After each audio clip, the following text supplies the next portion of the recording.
Hello my dear students, welcome back to this class. In this class we are going to learn about am is are.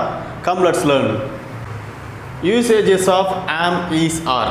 இந்த am is are அப்படின்னா என்ன அப்படின்னா am is are அப்படின்றதுக்கு meaning ஒன்றும் இல்லைங்க, இருத்தல் அப்படின்றது தான் இதுக்கான இருத்தல். இருத்தல் இருக்கிறது அப்படின்றது தான் மீனிங்கு அது am is are-க்கு. ஸோ எங்கே இருக்கும், எப்படி இருக்கும், என்னவா இருக்கும், சரிங்களா? இதுதான் am is are-உடைய அந்த யூசஸே. அதை எப்படி யூஸ் பண்ண போகிறோம், எந்த இடத்துல யூஸ் பண்ண போகிறோம் அப்படின்ற விஷயத்தை நான் உங்களுக்கு சொல்லித்தரேன் வாங்க. இப்போ பாருங்கள், ஐ ஆம்.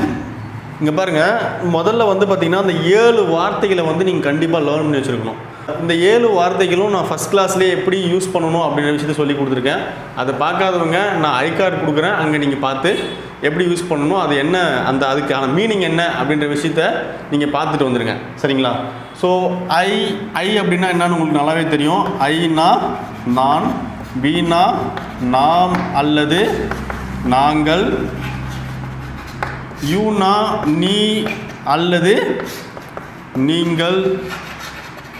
தமிழில் ஹீ அப்படின்னா அவன், ஹீனா யாரு அவன், சீனா யாரு அவள். அதே மாதிரி இட்டுனா அது, தேனா அவர்கள். ஸோ இதுக்கெல்லாம் தமிழ் மீனிங் இதுதான், ஓகேங்களா? நம்ம தமிழ் டு இங்கிலீஷ் தான் போக போகிறோம். தமிழ் நல்லா தெரிஞ்சிருந்தாலே போதும், ஈஸியாக இங்கிலீஷை லேர்ன் பண்ணிக்கலாங்க, ஓகேங்களா? இங்கிலீஷ் வந்து ஒரு ஸ்கில் தான், நாலேஜ் கிடையாது, நம்ம படிக்க போகிறதில்ல, புரியுதுங்களா? இங்கே ஐ ஆம், ஓகேங்களா? ஐ அப்படின்னா ஐக்கு அப்புறம் என்ன வரும் அப்படின்னா ஆம் வரும், ஓகேங்களா? அதே வி ஆர், அதே மாதிரி யூ ஆர், அடுத்து தே ஆர், ஓகேங்களா? அடுத்து வந்து பார்த்தீங்கன்னா ஹீ ஷி இட், இந்த மூணுக்கு வந்து பார்த்தீங்கன்னா ஈஸ் யூஸ் பண்ணுவோம், ஈக்கு அப்புறம் ஈஸ் யூஸ் பண்ணுவோம், சரிங்களா? இங்கே பாருங்கள், ஐ ஆம் அ இங்கிலீஷ் டீச்சர், இல்லை நான் ஒரு ஆங்கில ஆசிரியராக இருக்கிறேன் அப்படின்னு சொல்லுவோம் இல்லையா, அதுதான் ஐ ஆம் அ இங்கிலீஷ் டீச்சர், ஓகேங்களா? வி ஆர் கிரிக்கெட் பிளேயர்ஸ், நம்ம என்னது கிரிக்கெட் பிளேயர்ஸாக இருக்கிறோம் அப்படின்றத அப்படி சொல்கிறோம். வி ஆர் கிரிக்கெட் பிளேயர்ஸ், ஓகேங்களா? அதாவது கிரிக்கெட், அதாவது கிரிக்கெட் விளையாட்டு வீரர்கள், நாங்கள் வந்து கிரிக்கெட் விளையாட்டு வீரர்களாக இருக்கிறோம் அப்படின்னு சொல்லுவோம். மட்டைப்பந்து விளையாட்டு வீரர்கள்னு சொல்லுவோம் இல்லையா, அந்த மாதிரி.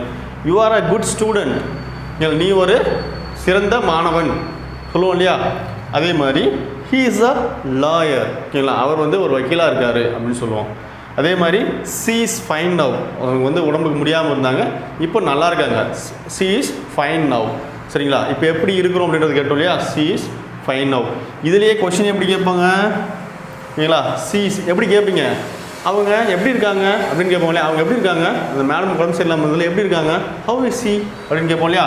ஹவ் ஈஸ் வந்து முன்னாடி வந்துடும், ஓகேங்களா? இந்த ஈஸை எடுத்து முன்னாடி போட்டு ஹவ் அப்படின்னு போட்டோம்னா ஹவ் இஸ் சி அப்படின்னு கேட்டாங்கன்னா சி இஸ் ஃபைன் நவ், இப்போ நல்லா இருக்காங்க, சரிங்களா? அதே மாதிரி இட் இஸ் அ பெஞ்ச், இது ஒரு பெஞ்சு, இல்லைனா it is a green board, சரிங்களா? It is a green board, it is a dog, it's a monkey அப்படின்னு சொல்லுவாங்க. இது ஒரு பெஞ்சாக இருக்கிறதுன்றது மீனிங் தான் இது, it is a bench. They are revenue officers, சரிங்களா? வருவாய்த்துறை அலுவலர்கள். தே ஆர், அவங்க வந்து அங்கே நின்றுட்டுருக்காங்க. They are revenue officers. அவ்வளோதாங்க, இதில் பெருசாக ஒன்றும் இல்லை. நமக்கு தெரிய வேண்டியதெல்லாம் I, we, you, he, she, it, they. இது வந்து என்ன அப்படின்னு நமக்கு தெரிஞ்சிருக்கணும். இந்த ஐனா நான் சொல்லிட்டேன், வீணா நாம், இந்த இடத்துல வந்து பார்த்தீங்கன்னா நானும் அவனும் சேர்ந்தது தான் வி, சரிங்களா? நீங்கள் அப்படின்னா நீங்களும் இன்னொருத்தரும் சேர்ந்தது தான் நீங்கள், நீ நீங்கள், ஓகேங்களா? ஹீனா அவன், இவன் வந்து என்னவாக இருக்கலாம், ராமுவாக இருக்கலாம், ராஜாவாக இருக்கலாம், எந்த நேமாக வேணாலும் இருக்கலாம். சிஏ வந்து பார்த்திங்கன்னா ஒரு பெண், அவங்க என்ன வேணாலும் இருக்கலாம், ராணியாக இருக்கலாம், என்ன வேணாலும் இருக்கலாம். இட்டுன்றது வந்து பார்த்திங்கன்னா இப்போ ஒரு டாகாக இருக்கலாம், ஒரு நாயாக இருக்கலாம், ஒரு மங்கியாக இருக்கலாம், இல்லை ஒரு கிளியாக இருக்கலாம், சரிங்களா? அது மாதிரி எந்த ஒரு பறவைகளாக இருக்கிறத சொல்லலாம், சரிங்களா? உயிரற்றதையும் சொல்லலாம், உயிர் உள்ளதையும் சொல்லலாம், ஓகேங்களா? இது வந்து பார்த்தீங்கன்னா அக்ரீனில் வர்றதுனால அப்படி சொல்லுவோம், தமிழ் அக்ரீனின்னு சொல்லுவோம். தே ஆர் அப்படின்னா அவங்க யாருன்னு தெரியல, ஒரு 4 பேர் நிற்கிறாங்க, அவங்கள என்ன சொல்லுவோம், தே ஆர் அப்படின்னு சொல்லுவோம். அனானிமஸ், தெரியாது நமக்கு. அங்கே இங்கே ஒருத்தர் வந்து கேட்குறாரு, அவங்க யார் அப்படின்னு கேட்குறாங்க, நமக்கு யாருன்னு தெரியாது, ஆனால் அவங்க கூட்டமாக இருக்காங்க, அவங்களாம் யாரும் பேர்லாம் நமக்கு தெரியாது, அவங்க என்னவா இருக்காங்கன்றது வேணால் தெரியும். தே ஆர் ரெவன்யூ ஆஃபீஸர்ஸ், ஓகேங்களா? தே are revenue officers. They have come for enquiry அப்படின்னா, தே ஹாவ் கம் அப்படின்னு என்ன அர்த்தம் அப்படின்னா, தே ஹாவ் அப்படின்னா இந்த இடத்துல ஏன் வருதுன்னா, தே ஹாவ் எங்கே யூஸ் பண்ணணும் அப்படின்னா ப்ரெசன்ட் பர்ஃபெக்ட் டென்ஸில் தே ஹாவ் அப்படின்றத யூஸ் பண்ணுவோம் சரிங்களா. They have come for enquiry அப்படின்னு சொல்லுவோம் சரிங்களா. ஸோ இது வந்து பெருசாக ஒன்றும் கஷ்டமெல்லாம் இல்லைங்க சரிங்களா. இது அப்படியே வச்சுக்கோங்க.